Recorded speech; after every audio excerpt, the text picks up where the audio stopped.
Now that the Cornish hens are in the oven, we're going to take some sweet potatoes, at least 6 sweet potatoes, and we're going to peel them and then put them in this pot to boil. Okay, now these potatoes are done, and I'm going to show you what to do with them. Okay, we're going to take them over here. I'm going to pour them in here to pour all that water off of them, okay? And you're just getting that water off of them. Hold it over here so we can take it back over here to where we're working at. Okay, and what we're going to do is we're going to go ahead and put these in the bowl. They're nice and tender. You can stick your fork in them just to make sure they're nice and tender. Okay, we got our knife, and look at that. Just goes right in there. Nice and tender. Okay, we're going to go ahead and use 1 stick of butter, unsalted butter. Remember that. No reason to have salt. You don't need it. Okay. We're going to stick that in there.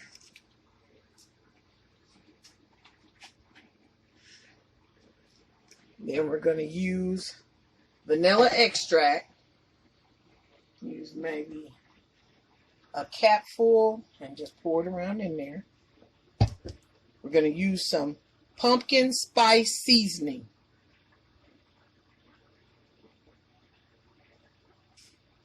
Okay. And that's probably half a teaspoon to a teaspoonful. Then we're going to use the ground cinnamon.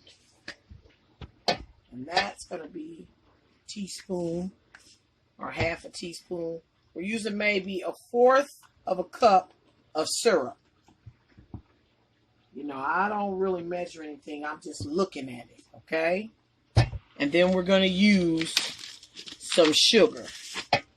Now, like I said, when it's holiday time and I'm using things, I'm using the real McCoy. And this is probably 1/4 to a half cup of sugar. More on the 4th side, okay? We're going to get us a spoon. We're just going to start mixing that up, okay?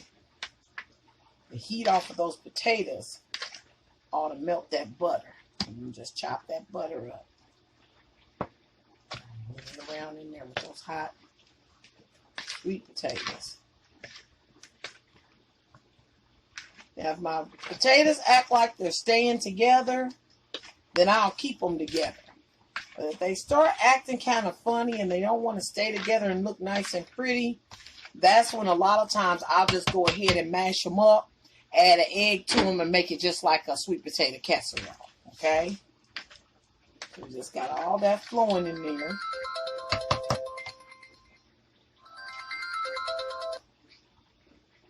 And we're going to put that in a glass pan and let that bake. Okay? We put all that in there and transfer that to the glass pan, and we're going to let that bake. Alright? All those juices of things. So, that right there is done, my friend. And on to the next thing. Next, we're going to cook the green beans. Now, this can is pretty large. It's Italian green beans. You're going to open it, rinse them, and depending on how much company you're going to have, you might just use half of that can.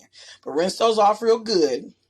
Once you've rinsed them off, you're going to put a can of cream of mushroom soup in there, an onion to a half an onion to a whole onion, depending on, like I said, how much of the green beans you use. 1 full stick of butter, unsalted, about a teaspoon or so of oregano, teaspoon of blackened seasoning, and then a teaspoon of your garlic powder. And you're going to mix that up. Now remember I said put you an onion in those green beans. Now we've let them cook on a low temperature and it's melted all that butter, that cream of mushroom soup, and it is just lovely. And this is how you want to see it do. Be nice and creamy. And those Italian green beans will be so scrumptious. Yes, yes. Those are pretty much done too. We're going to keep them on a low heat to keep them hot. All right, we're going to hook up this mac and cheese, well, shells and cheese, rather. And what we're going to do is just open those up and just pour those right into the boiling water. Already have your water boiling. Now I'm going to use 2 boxes. And I'm pretty much using this for the shells because it was hard to find pasta with everything going on. So, and those are 2 packets of cheese. And we're just going to let that macaroni boil. And once that's boiled, we'll show you what to do with it. Okay. That's done. And we're going to go ahead and pour this in here.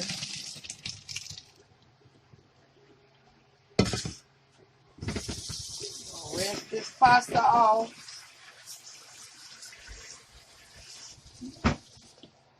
We're going to put that back in the pan hot. Still hot. Put that right on back in the pan. Set that over here. Now we're going to get our butter. We're going to put that butter in there. Now we don't have regular milk, so we're just going to use some of this kind of milk. We've got the almond milk, so we're going to use about, let's say, half a cup or so. Then we're going to put an egg in here. Maybe even 2 eggs, yeah. I'm going to get 1 more egg to put in there. Okay. We're going to put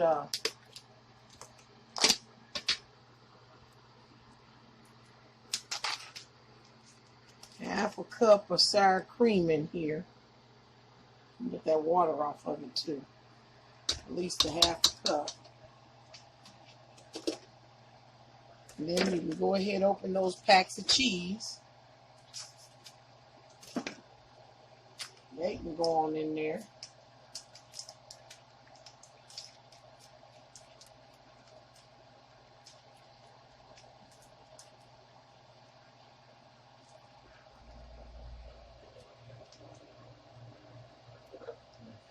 That out.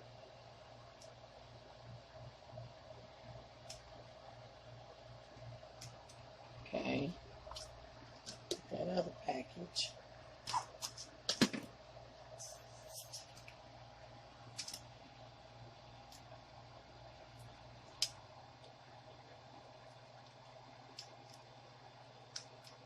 All right, now this is the last little thing. We're going to do the stuffing.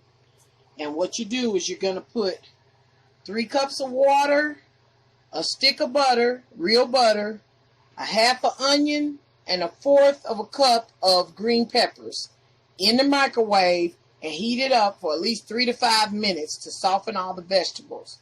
Then we're going to take this, we've already put this in the microwave, and we're going to add our 2 boxes of dressing to this. So you're just opening it up, and you're going to pour this bag in. Get rid of this. And then you're going to open up the other one. And you're going to pour that bag in. Now you can use whatever flavor dressing you like. I like to mix a cornbread one with a chicken or a turkey one. And of course, you can save your breadcrumbs and you can make it from scratch. But even making it this way, when you put your own things to it, it tastes wonderful. Okay, so you're going to stick that in there. And then you're going to stir this around and get that nice and moist. Be mindful that water's hot, the butter's in there, the green peppers and onions are in there.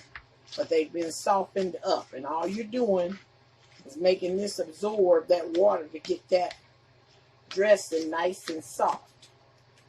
Okay?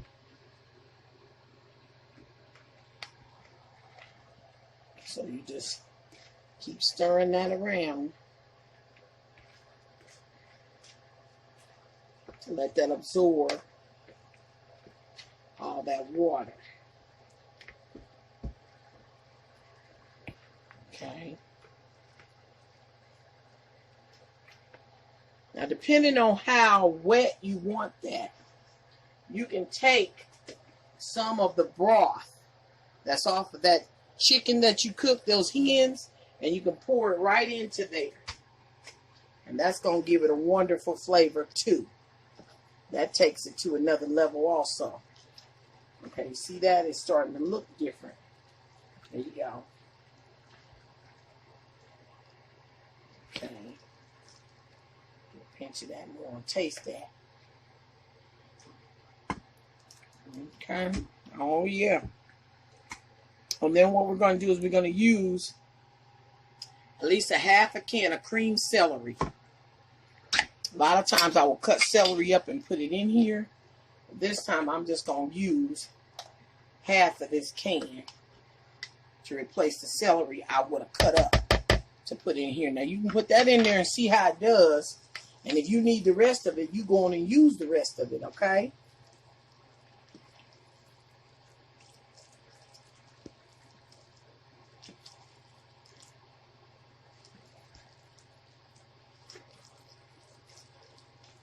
And we'll taste this and see what we need.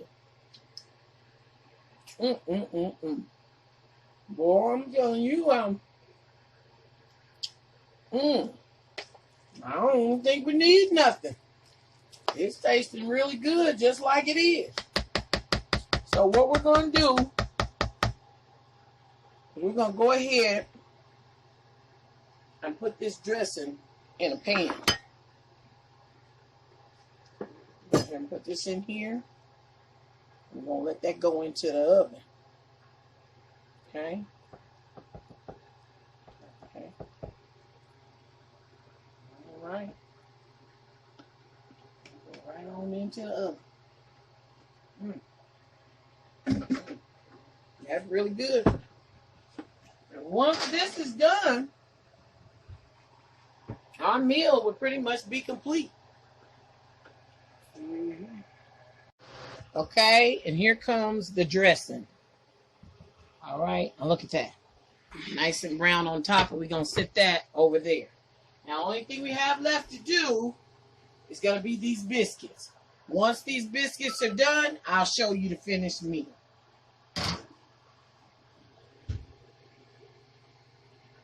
Now, that's a plate fit for a king or queen. Try all these out. Go through the steps, and you can fix your dinner for Sunday dinner, Easter, anytime. Like and subscribe, and don't forget to put how your meal turned out down in the comments. Thank you so much. Have a safe and blessed day. Bye-bye.